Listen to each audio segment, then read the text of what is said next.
If you think the biggest miracle in the Ten Commandments was the parting of the Red Sea, you're looking at the wrong screen. The real miracle happened months before the director ever yelled action. The year was 1956. Paramount was building the most expensive set in Hollywood history. In one corner, you had Charlton Heston, 6'3", built like a Greek statue, the literal poster boy for an all-American hero. In the other corner, Yul Brynner, shorter, slighter, bald, and frankly kind of weird. Everyone in town thought Heston's massive shadow would swallow Brynner whole.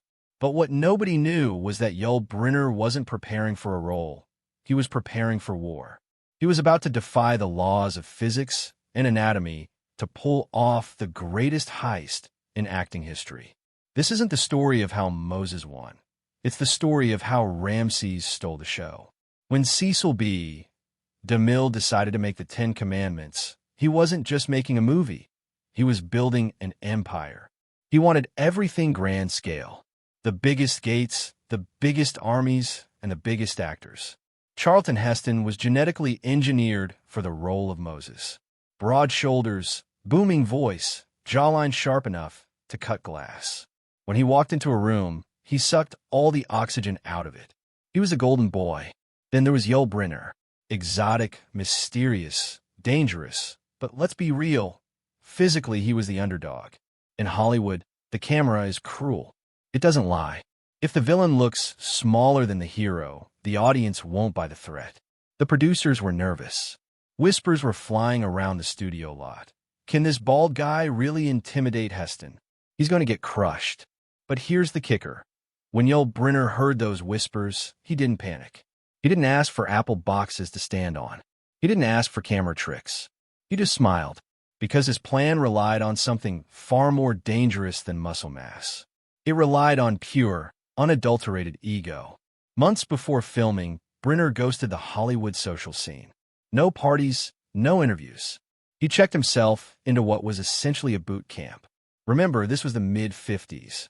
They didn't have modern personal trainers or scientifically formulated protein shakes. Yul had to invent his own regimen. He knew he couldn't bulk up to match Heston's size. Biology wouldn't allow it. So, he decided to get cut. If Heston was a sledgehammer, Brynner became a scalpel. He lifted iron for hours a day, not just to build muscle, but to change his entire posture. How does a pharaoh walk? How does a living god look at a slave? He couldn't fix the height difference, but he could fix the presence difference. He dropped his body fat so low that his skin looked shrink-wrapped over his muscles. It didn't make him look weak. It made him look predatory, like a coiled cobra. But Brynner's secret weapon wasn't in the gym. It was in a library. While studying ancient Egyptian statues, he noticed one tiny detail, a specific body language trick that would leave Heston completely helpless on set. The big day finally arrived. Under the blistering lights mimicking the Egyptian sun, hundreds of extras held their breath. Charlton Heston strode onto the set in full Moses regalia, staff in hand, hair blowing in the wind. The crew applauded. He looked magnificent. He looked like a movie star. And then silence. Yul Brynner appeared. No golden armor, just a loincloth and heavy jewelry. His body was oiled, his head shaved smooth. He was shorter, yes, but he moved with a rhythm that made the crew instinctively step back. He didn't rush. He didn't hesitate. It was like time itself slowed down to match his pace. Rehearsals started. Heston, with his theater background, used that booming Shakespearean voice. He shouted, he projected, he commanded. He was fire. Yul Brynner, he whispered. Wait a minute, don't miss this detail. Acting 101 says if your scene partner gets loud, you get louder to match their energy. It's a reflex. But Brynner did the exact opposite. The louder Heston got, the quieter Brynner became. His voice dropped to a sub-bass rumble. And suddenly, everyone on that massive soundstage stopped breathing just to hear him. Director DeMille was mesmerized at the monitor. It was a clash of elements. Heston was heat, bright, loud, consuming. Brynner was ice, sharp, brittle, deadly. In the first major confrontation scene, Heston stepped into Brynner's personal space. Physically, he was towering over him, casting a shadow on Brynner's face. In cinema, Being in the shadow is death. It usually means you're being dominated. But Yul Brynner deployed that library trick. He didn't look up submissively. He didn't step back. He simply locked his eyes, not on Heston's face, but through him. He looked at a spot on the wall behind Heston's head, effectively treating the giant man in front of him like he was invisible, like he was nothing more than a minor annoyance. That stare rattled Heston. The big man hesitated. He missed a beat, and in that split second, Yul Brynner planted his flag. Round one went to the underdog. Brynner had weaponized his size. But Charlton Heston wasn't the kind of guy who took defeat lying down. He was a legend in the making. The next morning, Heston decided to go off script with a physical improvisation that was so aggressive, it terrified the director. Could the pharaoh hold his ground? Or was Moses about to bring the whole set crashing down? When Charlton Heston arrived on set that morning, it felt less like he was putting on a costume and more like he was donning battle armor. He wanted revenge for the psychological defeat of day one. His plan was simple: demonstrate undeniable physical superiority. They were shooting the critical scene where Moses returns to the palace to demand his people's freedom. The script simply called for Moses to stand his ground. But Heston decided to shatter Yul Brynner's untouchable aura with an improvised power move. When the director yelled, "Action!" Heston marched toward the throne with massive strides, invading Ramses' personal space. He leaned right over him, casting a shadow directly across Brynner's face. In Hollywood, blocking a star's light isn't just rude. It's the ultimate insult, a way of saying, "I am erasing you." The crew froze. Everyone expected Brynner to break character, cut the scene, or file a complaint. But his reaction turned into a masterclass in composure that Heston hadn't calculated. Brynner didn't retreat. He didn't even blink. He simply turned his head slowly, wrinkling his nose as if he'd caught a whiff of something rotting. He looked at Heston with the kind of disgust an emperor reserves for an insect. With that single, silent look, Brynner instantly neutralized Heston's physical dominance. The message was clear: no matter how big you are in my palace, you are just a guest. That was the turning point. This scene established the film's core dynamic. Heston's size represented brute force, while Brynner's stillness represented absolute authority. But the war wasn't limited to dialogue. The most dangerous scenes were approaching: the chariots. Back in 1956, there was no CGI. The horses were real, the speed was real, and the danger was lethal. Heston, an experienced horseman, thought, "You might beat me in dialogue, but you'll eat my dust in action." But there was something he didn't know. Brynner had been secretly preparing for months. He hadn't just been lifting weights. He'd been training with professional chariot racers. On shooting day, while Heston struggled to control his team, Brynner took the reins and looked like he was born on that chariot. The horses obeyed his sharp commands instantly. When director DeMille learned Brynner refused a stunt double, he was terrified. "You could die on that chariot, Yul," he said. Brynner's reply was legendary: "A pharaoh does not use a double." When the cameras rolled, the image of Brynner driving those horses at full gallop, wine blasting his iconic bald head, every muscle fiber tense, became one of the most aesthetic action shots in cinema history. Heston looked strong, but Brynner looked dangerous. And audiences are always drawn to danger. Heston's frustration grew. No matter what he did, he couldn't overshadow this man. The whispers on set shifted.